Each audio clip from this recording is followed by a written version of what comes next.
we know the NFL loves tradition.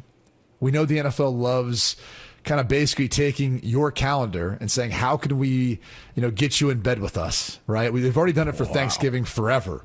The Detroit Lions since the 1930s, the Dallas Cowboys since the 60s. They've added a third game now, so you get an entire day of football. I think most people feel like Thanksgiving, especially if you're a football fan, is synonymous with football.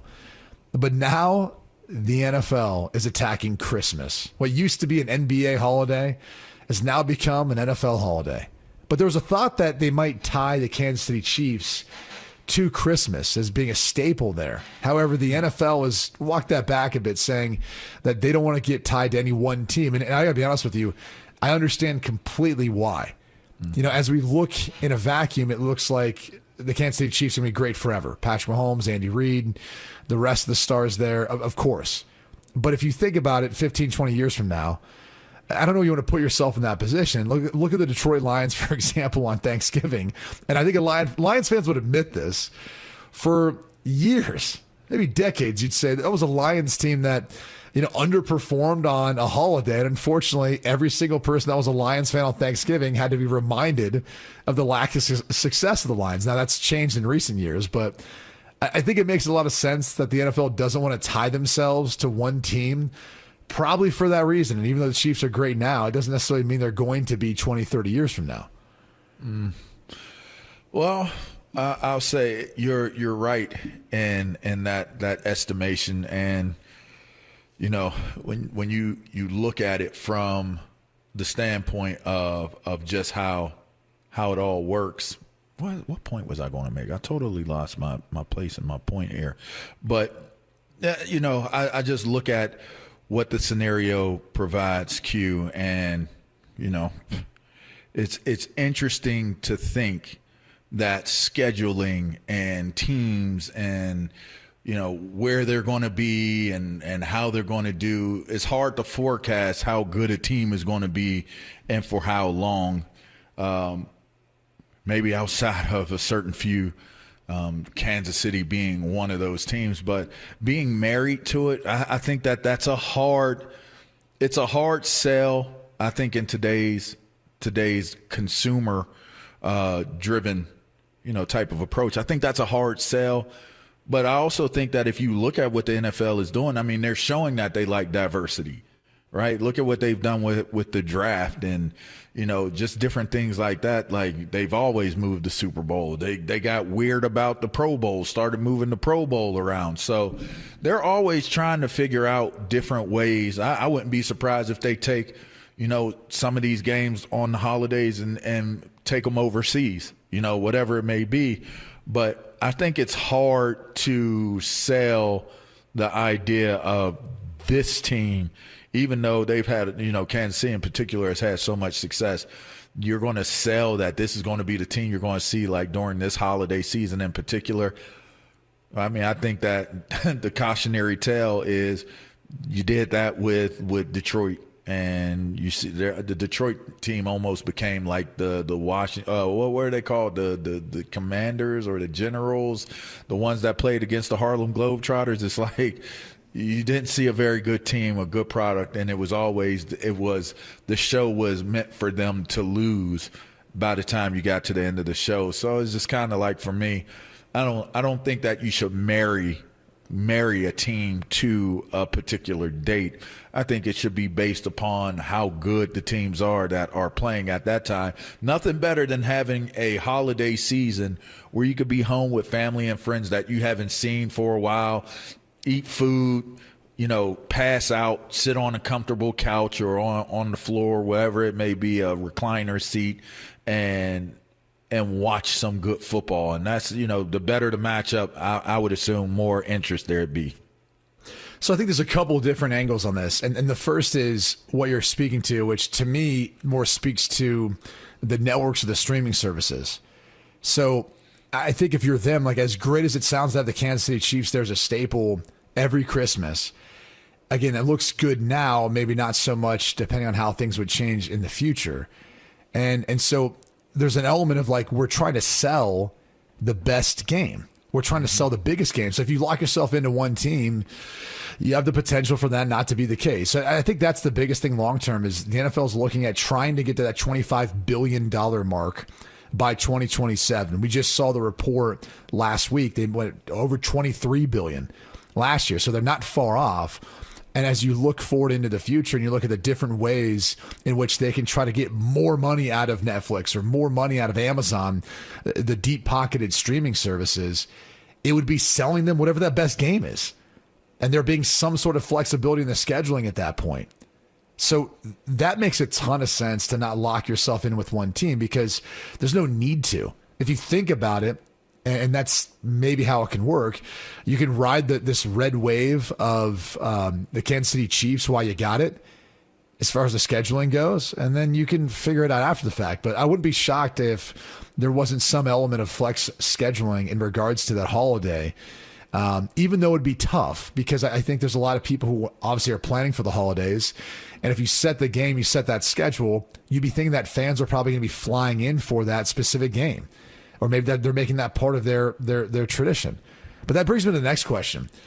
Is like, do you want for that to be your tradition for your team? Like, I'd love to know from Lions fans or Cowboys fans. Like, do you like having them play every single Thanksgiving? I'm sure there's some years you're like, yeah, it's great.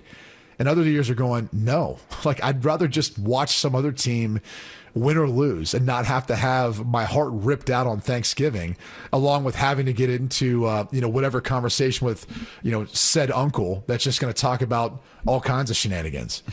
So maybe it's like that for Christmas, but Christmas hits a little different than Thanksgiving in the sense of a lot of the things you're asked to do that are family obligations. Maybe they're obligations to your kids. Maybe they're religious, obligations going to church or mass, et cetera, whatever you believe in. But to me, it just hits a little different as a holiday that, I don't know, it almost would feel not so much like a gift, maybe more like a burden to have that every single year for one team. Like, am I completely off in that sentiment? I feel like the gift is you give a dad the opportunity to say, please give me my space and my time to be able to watch the game. But I also feel like it could be a curse because if your team isn't any good, then I would assume that your other would probably use that against you and say you're just trying to get out of what your duties are for this time of the year. Because, a lot of times you're asked for help, even though you're not asked for help. Like, it comes in the form of like a complaint. Like, oh, I wish I could do this, or I wish I could get this done, or, oh my gosh, this fell down, or, oh, this is heavy, or something it may be while you're watching sports. And you have to ask, you have to force yourself, guys, if you're listening out there, you have to force yourself to ask just so that you can give yourself the ability to have, I guess, getting out of trouble, free pass or whatever. You ask, like, can I help?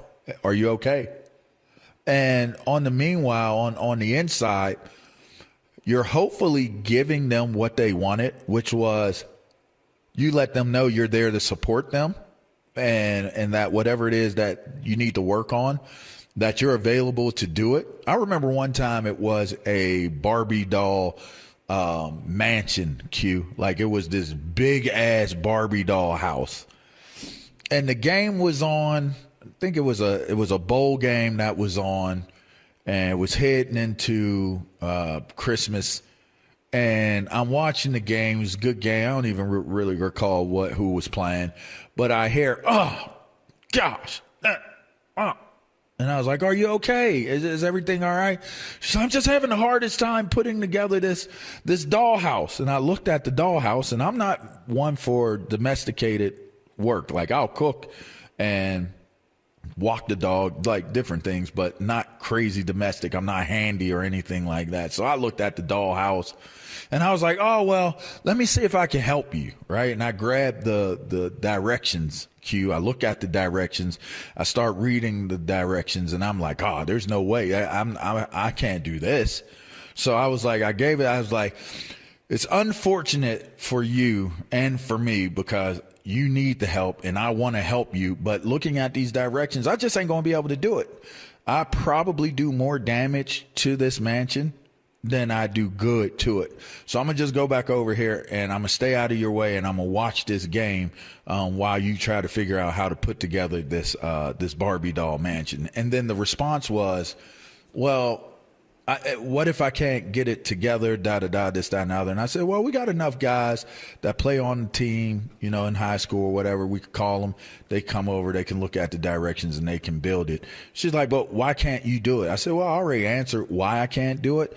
But if you were wondering the whole idea of my thought process behind it, I wouldn't get a gift that I wasn't able to put together or wasn't able to deliver in the manner of which I bought it for the person I was buying it for. And that was my reasoning, Q. I dropped the microphone, I sat back down, and I used football as an excuse to get away from doing it. And I think it worked. It may have worked, but I'm not sure. It's probably used by many husbands, fathers on many Sundays. But what's interesting about the Christmas Day package is Netflix gets 2 games, Amazon gets 1 as well, and that's part of the Thursday night football package. And so, in one way, the NFL typically likes to advertise this, promote it way ahead of time. So that's one reason why there wouldn't be a reason to flex. But if you go back to this past season, the Week 17 games were the ones that are on Christmas, which Thursday night football games, at least the regular season games, not on Christmas. There is this flexing that's able to occur with 21 days notice. So that rule's been tweaked for this upcoming year. It's one of the reasons why I bring that up, because if you're the NFL and you did have all this promotion, all this around these big time games, it's Week 17. You sometimes get some teams that have injuries that aren't really competitive anymore that you thought were going to be competitive. You've got some teams that maybe are sitting guys because they've already locked into something in regards to the playoffs, or they're not going to play as much. That late into the regular season, there are some things that could play out that could take away from the overall experience on Christmas Day. And look, maybe they don't care because it's Christmas. They know people are going to be home and people are going to be watching. But that is the one reason why I feel like, because you've got this caveat or this rule that's built into the Thursday night football package, why not try to allow it to exist? Maybe you let Netflix have the staple 2 games and you allow that to, be the other announcement. But I feel like you could create more fluidity with this. Again, for attendance, that makes it a bit more difficult. You only got 3 weeks to prepare, but the NFL has figured out ways of doing it in the past. I feel like they could figure out a way of doing it this time around too. But again, just my 2 cents on it. There's still a lot of figuring it out. I think it's interesting. Would you want your Christmas to be synonymous with football, or is Christmas big enough where it's kind of in and of itself its own thing, and then football becomes this nuisance? I don't know.